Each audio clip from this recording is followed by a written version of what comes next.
우리 성도님들, 성도님들은 또 이번에 저하고 같이 공부하시느라고 수고 많으시죠? 예, 제 강의가 제 또 말씀드리고 설명하고 하는 내용이 좀 어려운 줄 압니다. 사실 처음에 말씀드린 대로 제가 학교에서 가르치는 거의 그 수준을 그대로 유지하면서 제가 지금 우리 성도님들과 나누고 있는데, 또 제가 또 받는 피드백은 또 우리 성도님들이 또 굉장히 잘 따라오고 계세요. 예, 잘 따라오고 계시고 잘 이해하고 계신다고 그래서 너무나도 감사합니다. 아마 우리 첨단 교제식 교회가 평상시부터 오랫동안 하나님의 말씀으로 잘 공부해 오셨고, 또 이런 공부에 잘 익숙하기 때문에 문제없이 거뜬히 잘 따라오고 계신 것 같아요. 예, 굉장히 감사하게 생각하고, 자, 이제 마지막 시간이에요. 한 번만 더 힘내서 저랑 같이 한번 성경을 한번 같이 보시면은 좋겠습니다. 네, 오늘 같이 보신 이 본문의 내용은 안식 후 첫날이라 그랬죠. 지금 이날 안식 후 이게 저기가 안 나오네.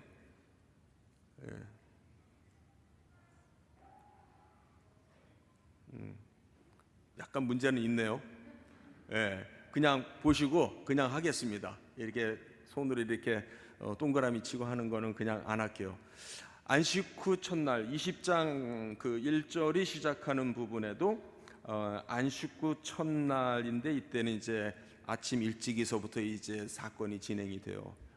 즉 주님이 부활하신 날이죠. 예, 요즘 이제 우리로 치면은 부활 주일 날이 되겠습니다. 예, 그 지금 이 시점은 19절에 와서 이 시점은 그 같은 날 안식 후 첫날 저녁, 예, 부활 주일 저녁쯤 되는 시간이 되겠습니다. 그러니까 이제 조금 있으면 이제 부활 주일이 될 텐데요. 또 그것도 한번 생각하면서 이 본문을 한번 좀 같이 보시면 좋겠습니다. 예수님은 죽으셨어요. 십자가에 달려 죽으시는 모습을 제자들이 봤고, 또 이제 유대인들이 그 시체를 이제 가져다가 유대인들의 그 장례법에 따라서 장례를 지냈습니다. 즉 준비되어져 있는 그 무덤에 예수님이 거기에 이제 묻히게 된 거죠. 이제 그렇게 돼서 이제 쉽게 말하면 이제 장례 절차가 끝난 셈이에요. 장례를 다 한 거예요. 그러니까 지금 제자들은 선생님의 주님의 그 죽음을 특별히 그냥 뭐 죽으신 게 아니고 십자가에 달려 죽으시는 처참한 형을 받아서 죽은 모습을 보았던 것입니다. 그 제자들의 마음은 굉장히 위축이 되었던 건 사실인 것 같아요. 인간적으로 생각할 때 정말 죽음 앞에 서게 되면 어느 누구나 할 것 없이 겸허해진다고 하잖아요. 네, 그런데 이제 이 죽음은 그냥 보통의 죽음이 아니라 십자가의 형이라고 하는 무시무시한 그 형을 받으시고 십자가에서 죽으신 것이고요. 그래서 이제 돌무덤의 장사가 된 것으로 알고 있는 거예요, 제자들은. 그래서 이제 이 제자들이 보니까 자기네들끼리 이제 모여서요, 이제 유대인들의 어떤 그 시선이 두려웠었는지 모인 곳에 문을 걸어 닫고 이제 있습니다. 자기네들끼리 이제 옹기종기 모여가지고선 그러고 있는데, 보니까 예수께서 나타나셨어요. 분명히 문을 걸어 닫고 있었는데 예수님께서 나타나셨습니다. 이 예수님은 분명히 육을 입으신 부활하신 몸의 예수님이에요. 거기에 대해서는 오늘 얘기할 수는 없고요.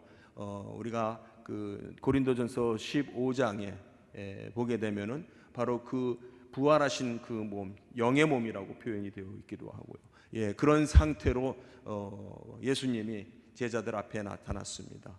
예, 그리고서는 첫 마디가 뭐였냐면은 너희에게 평강이 있을지어다. 우리 같이 한번 서로, 이왕이면 이거 인사말이니까 같이 한번 인사해 보죠. 평강이 있으시기 바랍니다. 네, 이번에는 샬롬 이렇게 보죠. 서로 샬롬. 네, 샬롬 잘 알죠. 네, 네. 평강이 있으시길 바랍니다. 당신에게 평강이 있기를. 영어로 하면 peace to you. 그런 말이거든요. 샬롬. 우리식으로 하면은 안녕하세요. 뭐 이 정도 될 거예요. 네. 그런데 오늘 우리가 본 본문에서 또 보면은 21절에 또 다시 한번 너희에게 평강이 있을지어다라는 말이 나오고요. 그 다음에 이제 더 나아가서 이제 26절에 내려가면, 오늘 우리가 읽은 본문은 아닙니다만은 26절에 내려가면은 예수님께서 도마도 함께 있었을 때에 나타나셔서 그 가운데 오셔서 너희에게 평강이 있을지어다, 이렇게 세 번, 20장에 세 번에 걸쳐서 평강이 있을지어다, 샬롬이라고 하는 그 말이 기록이 되어 있습니다. 저는 성경을 읽을 때 이런 부분을 좀 퀘스천을 해요. 오전에도 제가 말씀드린 것처럼 어떤 퀘스천이냐면요, 제 기억에 이제까지 예수님이 사람들을 만나면은 평강이 있을지어다, 샬롬, 이렇게 우리식으로 말하면 안녕하세요, 뭐 잘 계셨었어요, 뭐 식사는 하셨어요, 뭐 이런 식의 인사를 하셨다는 기록이 사실 없는 것 같아요. 예. 그러니까 이제까지는 성경이 굳이 예수님이 안녕하세요, 샬롬 이렇게 인사하는 인사말을 기록을 안 하다가 거의 지금 처음 보는 것 같은데, 왜 여기에 와서 성경이 그 인사하신 그 말씀을 여기에 와서 지금 기록을 해주고 있는 거지? 그런 퀘스천을 한 거예요. 예. 그런 퀘스천이 생기더라고요. 그래서 그러면은 이렇게도 생각할 수 있겠지. 예수님은 하나님이시니까 뭐 사람들한테 굳이 안녕하세요 인사하겠어, 하나님인데. 예, 그렇게 생각이 들 수도 있죠. 하나님이시니까 인사 안 하셨겠지, 뭐 그렇게 생각을 할 수 있겠죠. 원래 안 하셨겠지. 근데 그거는 어떻게 느껴지세요? 자연스럽습니까? 예수님이 원래 인사를 사람을 봐도 멀뚱멀뚱 이렇게 쳐다만 보고 샬롬 이렇게 안녕하세요 이렇게 인사도 안 했던 분일까? 그건 좀 자연스럽지 않게 느껴져요. 왜냐하면 예수님은 누구의 아들이에요? 예, 그러니까 인간의 그 관점으로 볼 때 요셉의 아들이잖아요. 예, 목수 요셉의 아들로 알려져 있단 말이에요. 동네 사람들은 제 아버지가 목수 요셉이야, 요셉의 아들이야, 이렇게 알겠죠. 그러니까 예수님은 공생애를 사시기 전까지는 유대인의 한 사람으로서, 요셉의 아들로서 사셨단 말이에요. 그렇기 때문에 우리는 그것을 간과해서 뭘 생각하면 안 돼요. 그러니까 유대인의 한 사람으로서 그 유대인들이 지키는 율법을 다 지키시면서 율법하에 사셨다고 성경이 기록하고 있고요. 예. 그런 분이시니까 유대인의 한 사람으로서 사람 만나면은 샬롬 이렇게 인사하셨다라고 보는 것이 오히려 더 성경에 맞습니다. 네. 유대인들은 어떤 습관이 있냐면은 같은 사람을 하루에 몇 번을 만나도 볼 때마다 샬롬 하고 마치 복을 비는 것처럼 샬롬 하고 진짜로 기원을 해요. 샬롬, 평화가 있기를 바랍니다. 평화가 있기를 바랍니다. 이 사람들은 그러거든요. 몇 번 봐도 샬롬이라고 하거든요. 그런 유대 사회에서 예수님이 이제까지 한 번도 샬롬을 해본 적이 없다라고 생각하는 것은 자연스럽지 않다. 오히려 우리가 성경을 읽고 이해하더라도 그 정도는 추측이 가능하고요. 그것이 충분히 근거가 있는 그런 생각이다라고 생각이 듭니다. 그렇다면 이제 또 다른 질문은 뭐냐면은, 근데 성경은 이제까지 그런 기록을 안 해줬잖아요. 어디에서도 예수님이 샬롬하고 인사를 하셨던 그런 기록은 굳이 없었던 것 같은데 왜 이 대목에 와서 비로소 처음으로, 거의 처음처럼 말이에요. 처음 인사하신 분처럼 말이에요. 그러니까 왜 그럼 여기 와서 처음 이것이 기록이 되어 있을까? 예수님이 부활하시고 나시더니 좀 사람이 바뀌었나? 그것도 우스운 얘기죠. 예수님이 그러니까 부활하신 이후의 시점에서 성경이 처음으로 예수님 입에서 제자들을 보시더니 샬롬, 샬롬, 그렇게 복을 기원하시는 그런 인사를 기록해 줬다는 거죠. 예. 저는 이제 거기에서부터 어떠한 그 궁금함을 갖게 됐어요. 예. 그러니까 그 궁금함이, 근데 가만히 생각해 보니까 성경이 굳이 샬롬을 기록한 시점이 뭐하고 일치해요? 예수님이 부활하셨다라고 하는 그 시점과 일치가 되는 거예요. 그러니까 어떻게 보면은 이제까지 예수님이 사시면서 지난 30년 이상의 어떤 그 생을 사시면서 안녕하세요, 안녕하세요, 사람 보면은 인사도 했겠지만은 그런 거에 대해서는 성경은 어떤 것을 남겨주지 않았다가 지금 이 부활하신 이후의 시점에 와서야 비로소 그 말을 여기에 기록을 해주고 있는가 보다. 있네. 여기 거의 부활하고 난 다음에 이 기록이 처음 있는 기록인 것 같으네. 그렇다면은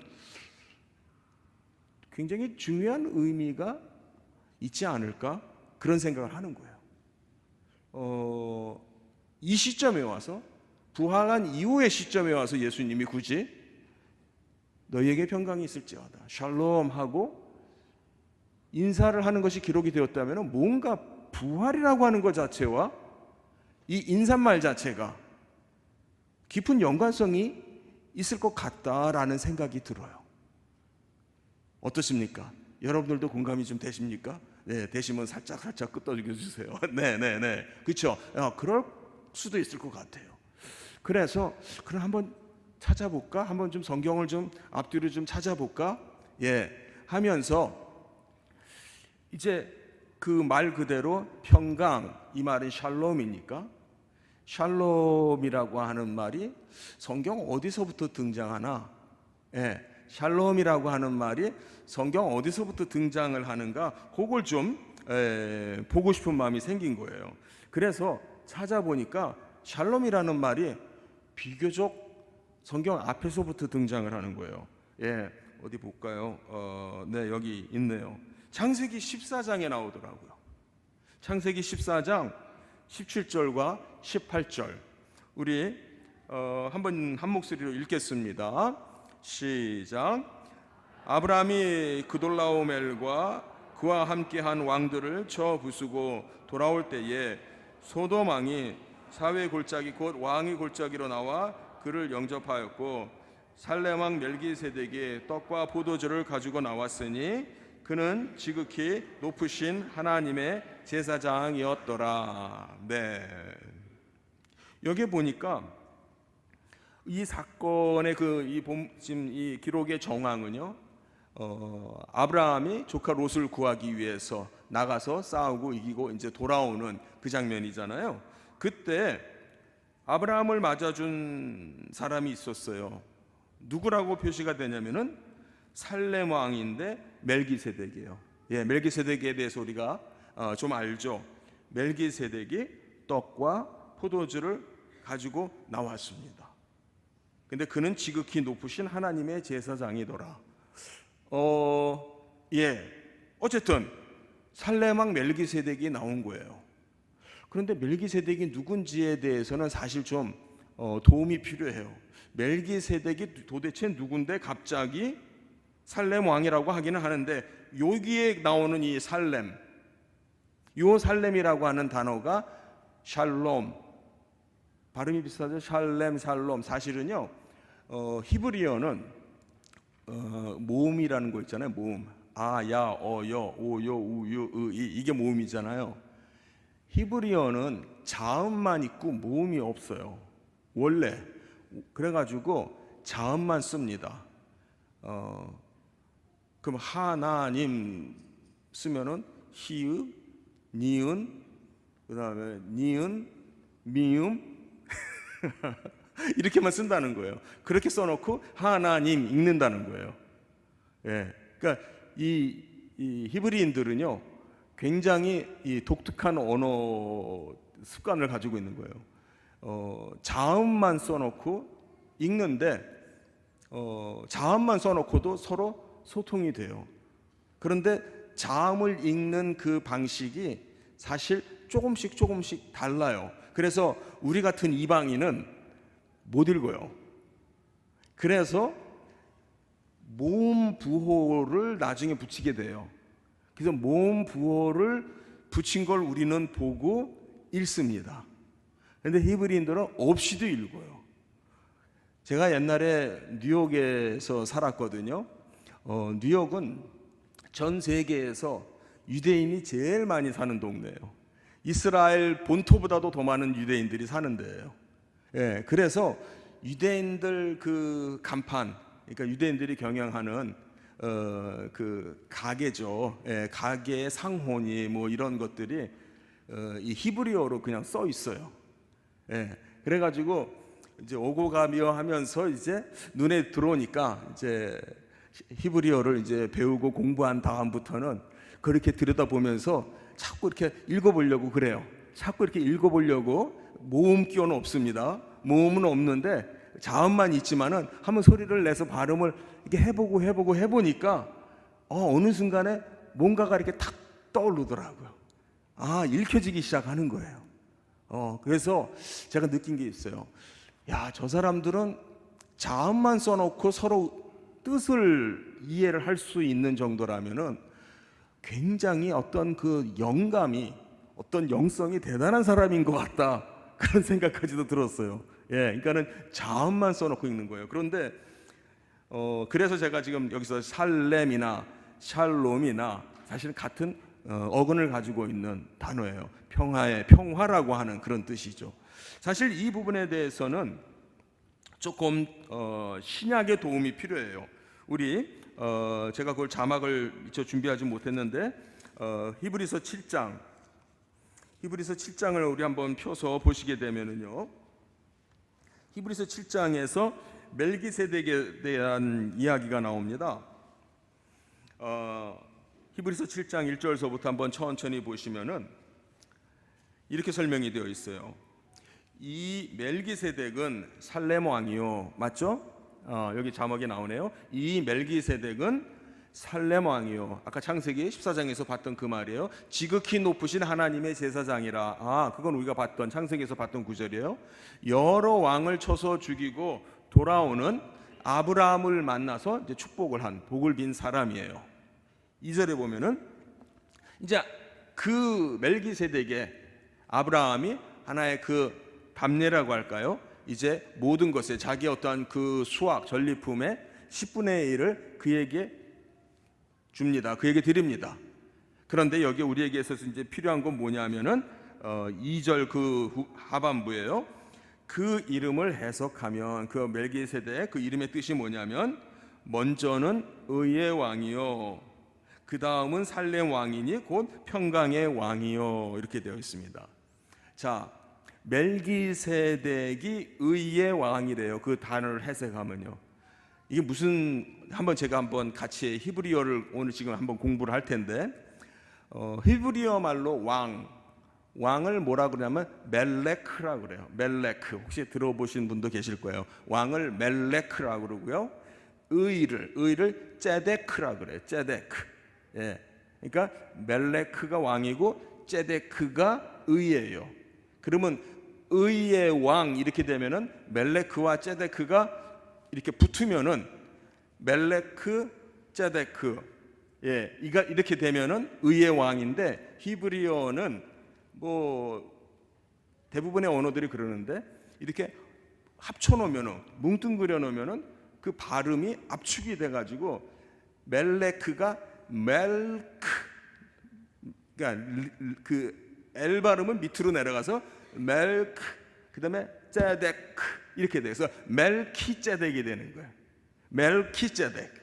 예, 그게 바로 우리 한국말로는 멜기세덱 이래놨는데, 멜기는 왕이라는 뜻이고 세덱은 ጼ데크인데 의라는 뜻이에요. 의의 왕. 예, 의의 왕. 근데 그 멜기세덱을 그 살렘 왕이라고 불렀다, 그렇게 말하잖아요. 그러니까 살렘 왕은 사실은 따지고 보면은 히브리 말로 그대로 했다면은 멜키살렘이에요. 멜기살렘. 근데 그 멜기는 왕으로 번역을 해 놓았네요, 보니까. 예, 그래서 살렘 왕, 살렘이 뭐냐? 평강의 왕, 평화의 왕이다라고 해석을 해주고 있어요. 아, 멜기세덱이 아브라함을 맞았는데 그 아브라함을 맞아 줬던 그 멜기세덱이 누군지 잘 몰라요. 예, 그런데 그 멜기세덱이 평화의 왕이에요. 평강의 왕이에요. 그 멜기세덱이 어떤 존재인지에 대해서는 3절에 뭐라고 말하고 있냐면은 아버지도 없고 어머니도 없고 족보도 없고 시작한 날도 없고 생명의 끝도 없어서 하나님의 아들과 닮아서 항상 제사장으로 있느니라. 그럼 누구라는 거예요, 이 사람은? 이 사람은 하나님이에요. 시작도 없고 끝도 없고 아버지 어머니가 난 것도 아니고 그렇다고 해서 생명이 끝나는 것도 아니고, 예, 우리가 여기에서 가장 하나님이라는 말과 연관해서 근접한 어떤 그 단초는 하나님의 아들과 닮아서 뭔가 이분은 신적인 존재구나. 근데 그분은 영원한 제사장이래. 여기서 이제 신학적으로 우리가 시간이 없으니까 그냥 답만 드리면은 제사장, 바로 메시아 예수 그리스도가 희생의 제물이 되시는 그 제사장의 그 어떤 직무, 그것과 연관이 있는 거죠. 그러니까 예수님을 예표하는 예수님의 어떠한 그 어떤 첫 번째 현현의 나타나심의 어떠한 사건, 이렇게 우리가 봅니다. 자, 그렇다면은 여기에 대해서 이 사건이 성경에 사실 여러 군데 설명이 되고 있어요. 실제 이 멜기세덱이 나타났던 사건은 창세기 14장 아브라함 때예요. 예. 그런데 그것에 대해서 조금 전에 이제 우리가 히브리서 7장을 통해서 그걸 확인을 했고요. 그 다음에 또 이제 어떤 부분이 있냐면은 시편 104편에 보면은 시편 110편 4절 우리 한번 같이 읽겠습니다. 여기 밑에 있는 부분요. 시편 110편 4절 시작. 여호와는 맹세하고 변하지 아니하시리라. 이르시기를 너는 멜기세덱의 서열을 따라 영원한 제사장이라 하셨도다. 네, 옛날 성경은 멜기세덱의 반차를 따라. 여기는 서열이라는 말도 좀 어렵고 반차라는 말도 어려운데 멜기세덱의 질서를 따라, 또는 그냥 더 쉽게 말하면은 멜기세덱이 나타났던 것처럼. 근데 멜기세덱은 누구였냐면은 아버지도 없고 어머니도 없고 시작도 없고 끝도 없고, 예. 근데 그분은 영원한 제사장이다. 네. 그러니까 지금 이 구절에서는 오실 메시아에 대해서 얘기를 하면서 그 메시아가 어떤 분처럼 어떤 사람처럼 오실 거냐면은 창세기 14장에 한번 있었던 그 멜기세덱처럼 올 거야. 그 이야기가 시편에 나와요. 예, 시편에 나와요. 그러니까 이 얘기는 뭐예요? 유대인들이 익히 아는 상식이다. 유대인이라면은 익히 아는 상식이다. 이렇게 말할 수 있겠죠? 네, 유대인들이면은 뭐 아브라함 얘기 알 거고요. 그렇죠? 시편 알 거고요. 예, 그 다음에 이사야서 9장 6절 같이 한번 읽겠습니다. 시작. 이는 한 아기가 우리에게 낳고 한 아들을 우리에게 주신 바 되었는데 그의 어깨에는 정사를 메었고 그의 이름은 기묘자라 모사라 전능하신 하나님이라 영존하시는 아버지라. 그 다음에 뭐요? 평강의 왕이라. 샬렘 왕이다. 평화의 왕이다. 누가요? 이제 앞으로 우리에게 날 한 아기가. 그렇죠. 이 구절은 우리가 뭐 거의 크리스마스 때마다 성탄절 때마다 읽는 구절이에요. 아기 예수가 오심을 두고 우리가 성탄절을 축하하면서 그것을 우리가 기념하고 우리가 기뻐하고 축하하면서 그분을 우리가 뭐라고 부르냐면 평강의 왕이 나셨다, 그렇게 말하죠. 자, 그렇다면 여기에서 한번 잠시 유대인의 입장을 한번 생각을 해보겠습니다. 유대인의 가정에서 태어나는 모든 아이들이 자라면서 조상 할아버지 아브라함에 대한 이야기를 늘 듣고 자라납니다. 그렇겠죠? 예, 유대인이라면은 예외 없이 모든 사람이 아브라함의 스토리를 다 알아요. 더더군다나 아브라함이 전쟁을 하고 나가서 전쟁을 하고 이기고 조카를 이제 구해서 왔을 때에 멜기세덱이 나와서 맞아 주었다. 떡과 포도주를 배설했다. 예, 그런데 그가 샬렘 왕이다. 평화의 왕이다. 라고 하는 거는 유대인이면은 상식이에요. 유대인이면 상식이에요. 또 유대인이면은 선지자 이사야 다 알아요. 그렇죠. 유대인이면은 선지자 이사야 다 알아요. 선지자 이사야가 오실 메시아에 대해서 그가 평강의 왕으로 오실 거다라고 이야기한 이 내용을 유대인이면은 다 알아요. 그렇겠죠? 예. 뭐 한국 사람이면 다 아는 건 뭐가 있을까요? 뭐 단군 신화 같은 거? 예, 그건 뭐 신화 얘기입니다만은 어쨌든 유대인이면은 멜기세덱 얘기 다 알고 멜기세덱의 이름이 평화의 왕이다. 그리고 앞으로 메시아가 올 건데 그 메시아가 누구냐? 평화의 왕이다. 그러면은 오실 그 메시아가 평화의 왕이고 멜기세덱이 평화의 왕이었다. 연결되는 거는 드러나죠. 시편 110편에서 말하는 것처럼 멜기세덱의 반차를 따라서 평화의 왕이 올 거다.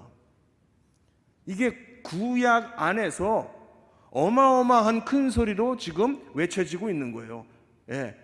유대인이면은 메시아가 온다는 거 다 압니다. 문제는 뭐예요? 아직도 그 메시아가 안 와서 아직도 그 메시아를 기다리고 있다는데 문제가 있는 거예요. 메시아가 오셨는데도. 그렇죠? 예.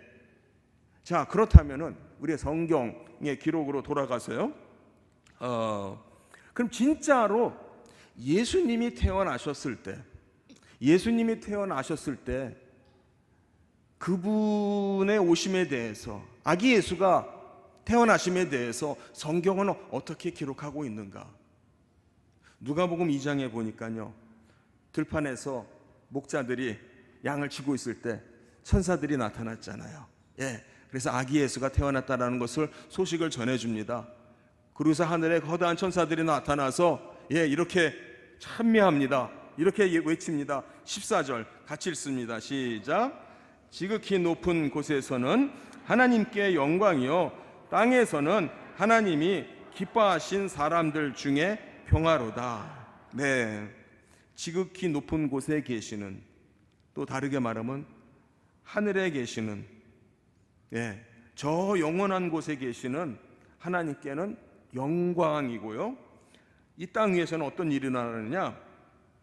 하나님이 기뻐하신 사람들 중, 요 말은요, 하나님의 기뻐하신 뜻을 따라서 택함을 받은 사람들에게는, 그러니까는 하나님께서 구원하시겠다고 작정하신 그 사람들에게는 뭐라고요? 평화가 임했다라고 얘기합니다. 그대로 됐네요. 그렇죠? 그대로 이루어진 겁니다. 할렐루야. 네, 그러니까 이 예수님이 오셨다라고 하는 것이 어떤 다른 말로 그 의미를 성경이 말하고 있질 않고요. 뭐 이렇게 할 수도 있잖아요. 하나님이 기뻐하신 사람들 중에 사랑이로다 이렇게 말할 수도 있죠. 은총이로다 이렇게 말할 수도 있죠. 그런데 여기에서는 평화로다, 샬롬이로다라고 말합니다. 그러니까 지금 아기 예수가 오신 것은요, 창세기에서부터 시작된 하나님께서 그 샬렘 왕, 평화의 왕이 오실 거다, 이사야서가 예언한 것처럼 아기 예수가 올 건데 평화의 왕이 나실 거다 라고 구약 성경이 말한 대로 지금 성취가 되고 있다라고 하는 것을 우리가 성경을 통해서 보게 된다라는 거예요. 할렐루야. 네. 그래서 다시 우리가 앞으로 오게 되면은요, 이제 예수님께서 평화의 왕으로 아기 예수로 태어나셨어요. 이 땅에 오셨어요. 그런데 복음서는 대체적으로 마태, 마가, 누가, 요한 할 것 없이 대체적으로 예수님이 지난 3년 동안의 생애를 살 때에 요한복음 이렇게 몇 군데 이렇게 빼놓고는 지금처럼 평화에 대한 그러한 말씀을 별로 이렇게 주목하지를 않고 있다가 지금 부활하신 이 시점에 와서 거의 최초인 것처럼 예수님이 평강이 있을지어다, 안녕하세요, 샬롬 하는 인사를 기록을 해주고 있다라는 겁니다. 그렇다면은 예수님은 부활을 통해서 이 평화를 완성하신 거구나. 할렐루야, 아멘. 이 부활의 의미가 평화이구나, 샬롬이구나. 평화로 오신다고 하시더니 아기 예수가 태어났을 때 평화가 왔다고 그러더니 그동안에는 거기에 대해서 별 다른 말이 없었어요, 주로. 그러다가 부활하고 나니까 이 본문에서 비로소 평화, 평화, 평화, 이 가까운 문맥 안에서 3번씩이나, 한 번도 아니고 2번도 아니고 3번씩이나 너희들에게 평강이 있을지어다, 너희들에게 평강이 있을지다, 이렇게 3번씩이나. 이거는 우리 눈이 놓칠 수가 없잖아요. 우리 눈이 이렇게 빠뜨리고 넘어갈 수가 없잖아요. 그렇죠? 그렇다면 여기는 굉장히 의도를 가지고 여기에 와서 이 평강을 지금 우리 눈으로 지금 보라고 그러는 거예요. 우리 눈으로 들릴 뿐만 아니라 우리 눈으로도 이 말이 계속 지금 반복이 되고 있는 걸 우리 눈이 못 볼 수가 없는 거죠. 못 볼 수가 없는 거죠. 근데 그것이 부활 이후이기 때문에, 부활 이후라는 말, 부활이라는 것은 평강을 완성하신 거구나. 평강으로 오시더니, 샬롬으로 오시더니 부활을 통해서 샬롬을 완성하셨구나. 할렐루야. 이게 주님이 오셔서 하신 일이다라는 걸 얘기를 합니다. 20절 보겠습니다. 이 말씀을 하시고 손과 옆구리를 보이시니 제자들이 주를 보고 기뻐합니다. 예수님 맞네, 우리 선생님 맞네, 이렇게 됩니다. 그러니까 예수님께서 또 이어서 너희에게 평강이 있을지어다. 그렇다면은 지금 이 요한복음이 우리에게 제시해 주고 있는 이 기록에 의하면은 예수님이 부활하셔서 입 밖으로 하신 첫 번째 말씀이 뭐예요? 평강이 있을지어다. 그 다음에 2번째로 하신 말씀이 뭐예요? 평강이 있을지어다. 그렇죠? 그러니까 예수님이 부활하시고 나서 하신 첫 번째 말씀도 2번째 말씀도, 그러니까 우리가 놓칠까봐, 성경 읽다가 그냥 훅 하고 지나가 버릴까봐 아마 그러신 것 같아요. 2번 연거퍼서 평강이 있을지어다, 샬롬, 샬롬을 얘기를 하십니다. 그리고선 뭐라고 그러냐면 아버지께서 나를 보내신 것 같이, 아버지께서 보내신 거 맞는데, 그러면은 이 말을 속에는 아버지께서 보내셔서 지금 예수님은 뭘 하셨다는 거예요? 평강의 일을 하신 거예요. 평강을 완성하신 거예요. 샬롬의 일을 완성하신 거예요. 그게 무슨 말이에요?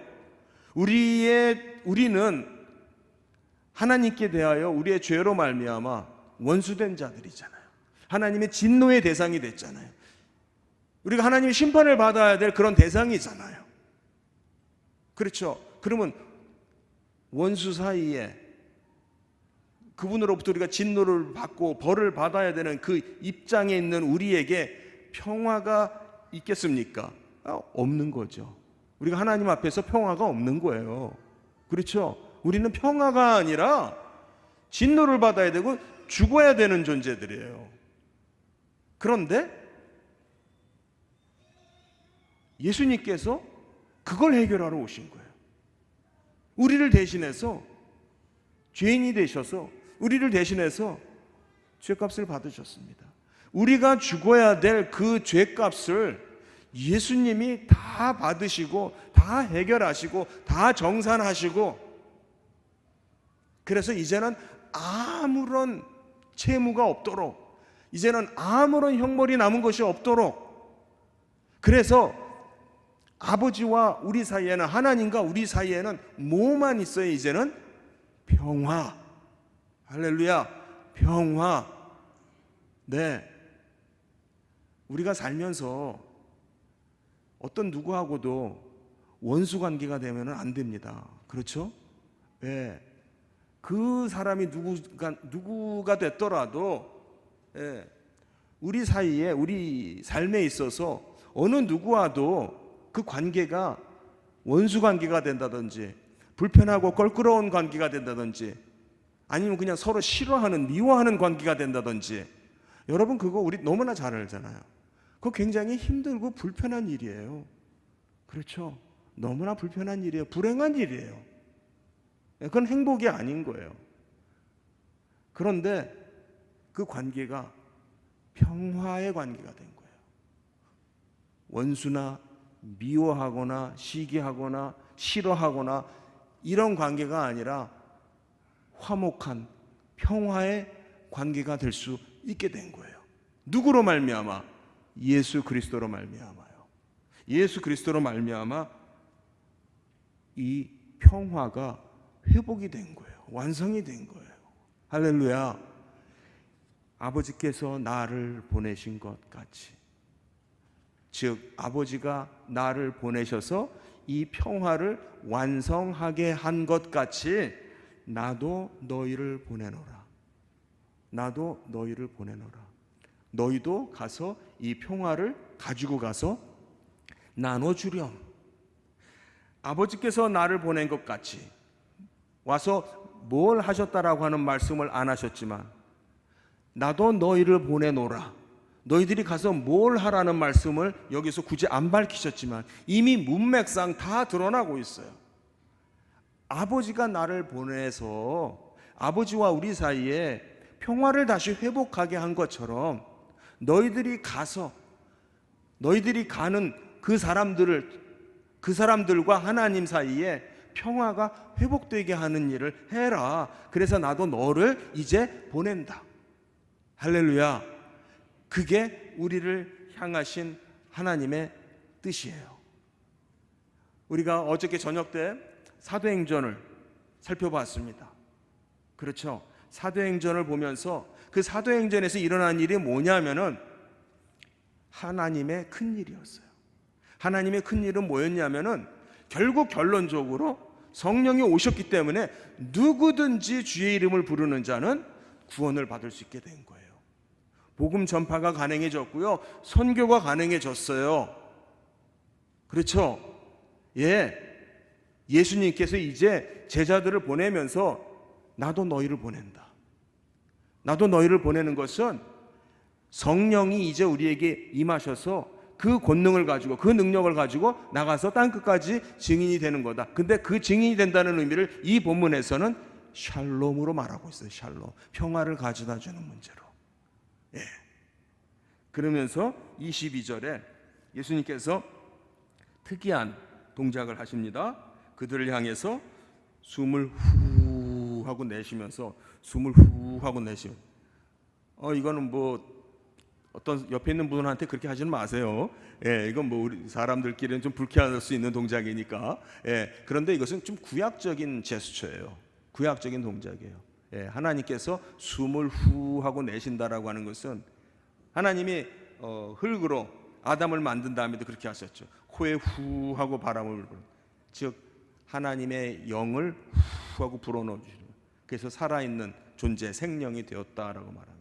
예, 그래서 어떤 구약에서부터 성령이 운행하시는, 성령이 임하시는 그런 동작을 나타낼 때 이런 숨을 내쉰다, 이런 표현들이 있습니다. 그러면서 성령을 받으라라고 말합니다. 성령을 받으라. 할렐루야. 아멘. 예, 성령을 받으라. 그런데 여기에서요, 사실 우리 한글 성경이나 영어 성경으로는 보기 힘든 의미가 여기에 헬라어로만 보이는 부분이 있어요. 네, 그게 뭐냐면 성령을 받으라라고 하는 의미는 매일 받으라 하는 뜻이 아니고요, 어느 특정한 한 사건을 두고 한 번 받아야 될 것을 말을 하는 거예요. 그러니까 제가 이거 복잡한 얘기는 하지 않을게요. 헬라어에서는요, 이 어떤 그 명령형의 의미가 지속적인 의미가 있는 것이 있고요. 예를 들어서 거기 있으세요 그러면은 계속 거기 있어야죠. 그렇죠? 계속 있는 동작, 지속적인 동작을 말하는 명령이 있고, 또 한 번으로 완료되어지는 동작이 있어요. 예를 들어서 공을 이렇게 던져주면서 받으세요. 그럼 그 받으면은 그 동작은 완료가 되죠. 이제 끝나는 거예요. 뭐 계속 공이 계속 날아오는 게 아니니까 계속 그걸 받고 있는 건 아니에요.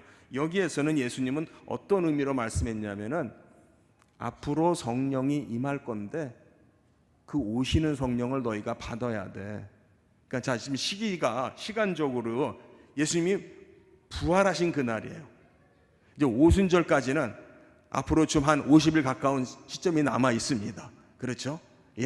그렇다면은 앞으로 너희가 성령을 받는 사건, 성령이 임하는 사건이 있어. 사도행전 2장 사건이 올 거야. 그때 되면은 너희가 성령을 받아야 돼. 성령을 받아야 나의 증인이 될 수가 있어. 내 일을 할 수 있어. 그래서 내가 너희를 보낼 건데 너희가 그 성령을 기다려야 돼.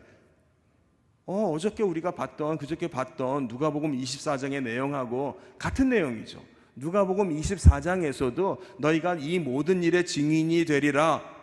그러기 위해서는 너희가 예루살렘에 머물러서 아버지께로부터 오는 것을 성령을 받아야 된다라고 얘기를 하고 있단 말이에요. 그렇죠? 네. 그래서 받으면 어떻게 되느냐? 23절. 받으면 어떻게 되느냐? 너희가 같이 읽겠습니다. 시작.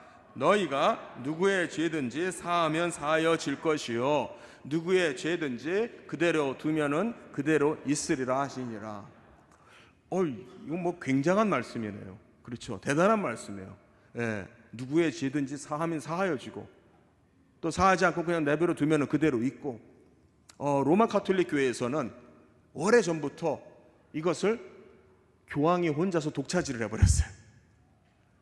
그래서 교황만 무슨 사면권이 있는 것처럼, 교황이 죄를 용서해 주면 죄가 사하여지는 것처럼 그렇게 생각을 했습니다. 근데 그런 의미가 아니에요.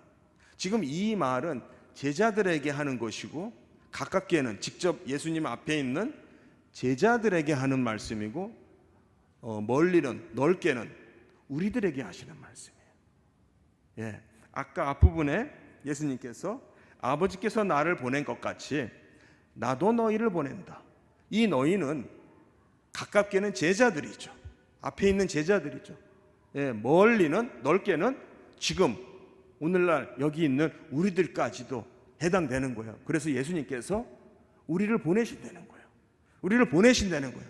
아버지께서 나를 보내신 것 같이 나도 너희 첨단 교자식 교회에 있는 성도들이여 너희를 보내노라. 아멘. 아멘. 우리를 보내신다는 거예요. 그럼 우리가 가서 뭐 하냐? 무슨 일을 하느냐? 그게 23절에 있는 거예요. 우리가 가서 뭐 하냐면은, 근데 우리가 아까 그랬죠? 나도 너희를 보내는데 우리가 갈 때 뭐 가지고 가요? 대답해 보세요. 예수님이 우리를 보내셨는데 우리가 뭐 가지고 가요? 샬롬, 평강을 가지고 가는 거예요. 샬롬 평강이 뭐예요? 죄 사함의 소식이에요. 죄 용서의 복음이에요. 예수 믿으면 죄 용서 받습니다. 우리가 영생에 들어가게 됩니다. 그거예요. 그러니까 너희들이 이제 가는 거예요. 내가 너희를 보내니까 너희들이 가서 누구에게든지 가서 그걸 전하면은 그곳에 죄 용서의 일이 일어날 거야. 죄 사함의 역사가 일어날 거야. 할렐루야. 너희들이 복음을 가져가고, 이 평화의 복음을 가져가고, 이 용서의 복음을 가지고 가면은 그곳에서는 죄 사함의 역사가 일어나. 그런데 누구의 죄든지 거기를 안 가져가. 그 사람들한테는 안전해. 너희가 가지 않으면은 그들의 죄는 어떻게 된다? 그대로 남아 있는다. 그대로 있는다, 그 소리예요. 이건 어마어마한 사명이면서 특권 아닙니까? 어마어마한 일 아닙니까 이게? 우리가 이 샬롬을 가지고 가는 곳에 어떤 일이 일어난다? 죄의 용서에 놀라운 일이 일어나는 거예요. 평화의 샬롬의 기적이 일어나는 거예요. 그런데 안 가지고 가는 곳에서는 아무런 일도 안 일어난다. 사실 아무런 일도 안 일어나는 게 아니라 그들의 죄들은 그대로 있는 거예요. 그들은 죄인으로 그대로 있고, 그들은 죄인으로서 심판대 앞에 서는 거예요. 영원한 형벌에 들어가는 거예요. 그게 바로 주님께서 우리에게 맡기시는 사명이라는 겁니다. 사랑하는 성도님들, 예수님께서 그래요. 나도 너희를 보내노라. 여러분이 샬롬을 이제 가지고 가서 나눠주시는 거예요. 할렐루야. 그것이 이제 이 사도들이 하는 일이라고 하는 겁니다. 자, 그렇다면은 진짜로 사도들이 그렇게 했나? 사도들이 이제 사도행전 이후서부터 쭉 사도들이 이 요한복음 그 이후죠. 사도행전 그다음에 서신서 등등에서 진짜로 사도들이 그런 일을 했는지 좀 궁금해지더라고요. 한번 좀 확인해 보고 싶어요. 찾아봤어요. 자, 보니까 진짜로 그러는 거예요. 어디 볼까요? 여기 있네요. 자, 고린도후서 5장 18절과 19절 한 목소리로 한번 읽겠습니다. 시작.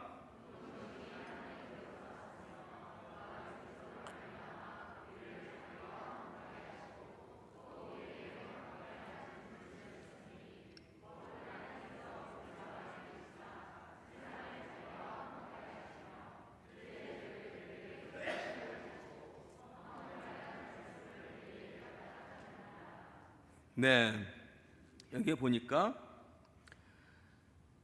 그가 그리스도로 말미암아 우리를 자기와 화목하게 했어요.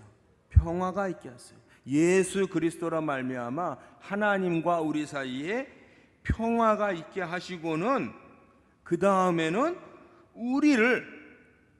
우리에게 직분을 주셨는데 그 직분이 뭐예요? 평화의 직분, 샬롬의 직분. 두 원수가 서로 평화해지는 화목의 직분을 주셨다라고 말합니다. 누가 하는 말이에요? 지금 바울이 하는 말이에요. 바울은 자기가 하는 이 사역이 직분을 어떻게 지금 이해하고 있냐, 나의 정체성을, 나의 직분을 어떻게 이해하고 있느냐, 내가 나가서 샬롬을 나눠주는 일, 그래서 거기에 죄사함이 있게 하는 화목의 직분이다, 이렇게 지금 말하고 있습니다.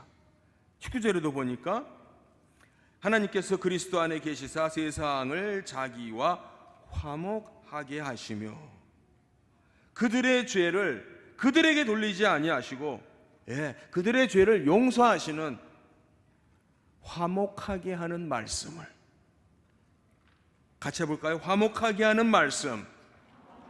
이 말씀, 이 복음을 가지고 가는 곳에는 화목하게 하는 일이 일어나는 거예요. 그래서 이 말씀을 화목하게 하는 말씀이라고 바울은 부르고 있어요. 그들이 전하는 말씀을 화목하게 하는 말씀, 샬롬의 메시지로 말하고 있어요. 샬롬의 메시지, 평강의 메시지, 평화의 메시지를 우리에게 맡기셨습니다. 우리에게 부탁하셨습니다. 맞습니까? 그렇잖아요. 예수님이 그랬잖아요. 나도 너희를 보내노라. 나도 너희를 보내노라. 보니까 바울이 그렇게 하고 있네요. 할렐루야. 바울이 하고 있는 일이 이제 보니까 예수님이 부활하신 그 직후에 제자들에게 나타나셔서 당부하셨던 그 일이네요. 그 자리에는 바울은 없었지만 역시 바울도 똑같이 사도의 한 사람으로서 같은 일을 하고 있었네요. 할렐루야. 아멘. 사랑하는 성도님들, 말씀을 정리하고 맺도록 하겠습니다. 예수 그리스도께서 이 땅에 오셨습니다. 평화로 오셨어요. 우리에게 평화를 가져다 주시기 위해서 오셨습니다. 우리가 하나님의 심판을 받는 대상이 아니라 하나님의 자녀가 되는 평화의 관계가 회복되게 하셨어요. 그 일을 완성하시고 완성하셨다는 것을 이렇게 오늘 본문에서 보여주셨습니다. 평강이 있을지어다. 평강이 있을지어다. 네. 그리고는 나도 너희를 보낸다. 나도 너희를 보낸다. 우리 성도님들, 우리 첨단 겨자씨 교회가 정말 이 사명을 같이 나누는 복된 교회 되시기를 축복합니다. 여러분이 누리시는 복이 어떤 다른 것이 아니라 어떤 다른 것보다도 더 정말 귀한 복이 뭐냐면 이 평화를 가져다가 주실 수 있는 분. 불화가 있고 싸움이 있고 미움이 있고 질투가 있고 불의가 있고 한 그러한 곳에 평화를 가지고 갈 수 있는 복된 여러분들이 되시기를 축복합니다. 이 일을 위해서 성령이 오신 거예요. 이 일을 위해서 성령이 오셨고 또 우리가 나가서 이 복음을, 이 평화를 전하는 일을 가능하게 하기 위해서 하나님께서는 큰 일을 하신 거예요. 하나님이 하신 큰 일이 뭐냐면 예수 그리스도가 오셔서 이 구원을 완성했고 이제 그분의 영을 보내셔서 이제 우리 모두가 능력 가운데 주의 일에 동참할 수 있는 자들이 되게 되었다라고 하는 것입니다. 할렐루야. 사랑하는 성도님들, 우리 이 시간 같이 마지막 시간이니까 같이 한번 다시 기도하겠습니다. 다시 한번 우리 자신을 하나님께 드리며 결단하는 그러한 기도의 시간을 좀 갖도록 하겠습니다. 정말 우리가 주의 복음을 위해서 정말 헌신하고 주의 복음을 위해서 사시는 정말 귀한 성도님들 되시기를 바랍니다. 그것은 정말 놀라운 특권이에요. 놀라운 특권이에요. 너희들이 이 죄를 사하면은 이 죄가 사하여질 것이고, 하지만 그대로 두면은 그냥 이 땅에서 그대로 있을 거다라고 얘기를 합니다. 이건 무슨 교황만 할 수 있는 일이 아니고요, 우리 모두가 할 수 있는 일이에요. 왜냐하면 우리 모두가 성령을 받았고 우리가 이 평화의 메시지를 전하라는 사명을 부여받았기 때문입니다. 이 자리에 우리 같이 자리하고 있는 우리 어린 친구들서부터 우리 노년에 이르기까지 정말 우리 모두가 이 사명을 위해서 하나가 되시기를 간절히 축복합니다. 정말 우리 이 첨단 겨자씨 교회가 이곳에서부터 시작해서 전 세계로 뻗어나가면서 이 평화를 공급하는 귀한 교회 되시기를 축복합니다. 정말 우리가 무엇을 위해서 살아야 되겠습니까? 정말 우리가 힘을 쏟아서 해야 될 일이 뭐가 있습니까? 정말 이 일을 위해서 평화를 가져다 주는 일, 평화를 나눠주는 일, 화목케 하는 일을 위해서 우리가 헌신할 수 있는 여러분들 되시길 바랍니다. 이 시간 같이 기도하겠습니다. 이 사명을 위해서 한번 같이 한 2, 3분 기도하겠습니다.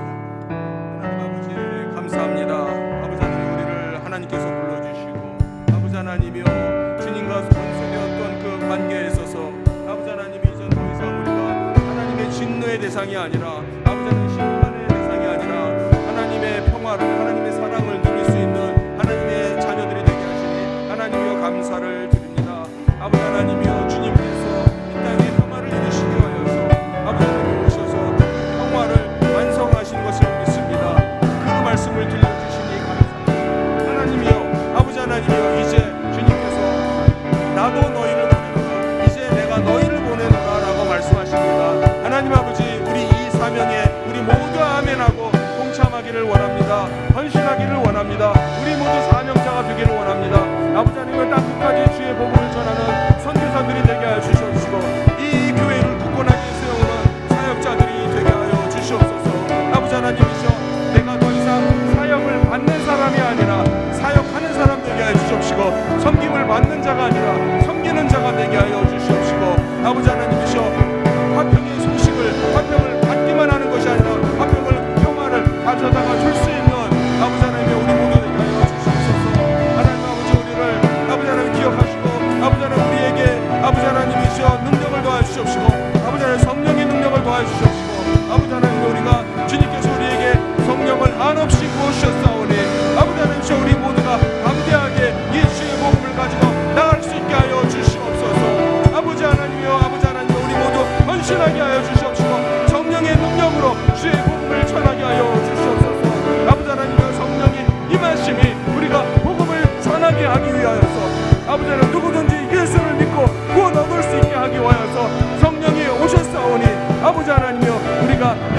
뜻을 바라보게 하여 주시옵소서. 하나님의 미래를 바라보게 하여 주시옵시고, 아버지 하나님이시여, 성령을 내 사적인 목적으로 생각하지 않게 하여 주시옵시고, 하나님을 내 사적인 목적으로 찾지 않게 하여 주시옵시고, 아버지 하나님이시여, 하나님의 그 숨은 아버지 하나님 놀라우신 뜻이 이 성령으로 말미암아 우리가 땅끝까지 주의 증인이 되는 데 있사오니, 아버지 하나님이여, 우리의 인생을 증인의 삶을 위해서 드리게 하여 주시옵소서. 아버지 하나님이여, 정말 후회 없이 정말 더 이상의 여한이 없도록 주를 위해서 살게 하여 주옵시고, 헌신하게 하여 주옵시고, 주를 위해서 나의 모든 가진 것을 주께 드릴 수 있게 하여 주시옵소서. 아버지 하나님의 감사합니다. 하나님께서 정말 첨단 교자식회를 사랑하셔서 말씀으로 키워주시고 말씀에 굳건하게 설 수 있도록 하여 주시고 감사를 드립니다. 하나님 아버지, 이 교회를 기억하여 주옵시고, 우리 사랑하는 문영원 목사를 비롯하여서 우리 장로님들과 모든 성도님들 기억하여 주시옵시고, 아버지 하나님이시여, 이들이 이 마지막 때에 정말 아름다운 교회로 말씀에 굳건히 서 있는 정말 모범적인 교회, 하나님의 기뻐하시는 교회 되게 하여 주시옵시고, 정말 주의 복음을 위해서, 선교를 위해서 살 수 있는 이 교회 되게 하여 주시옵소서.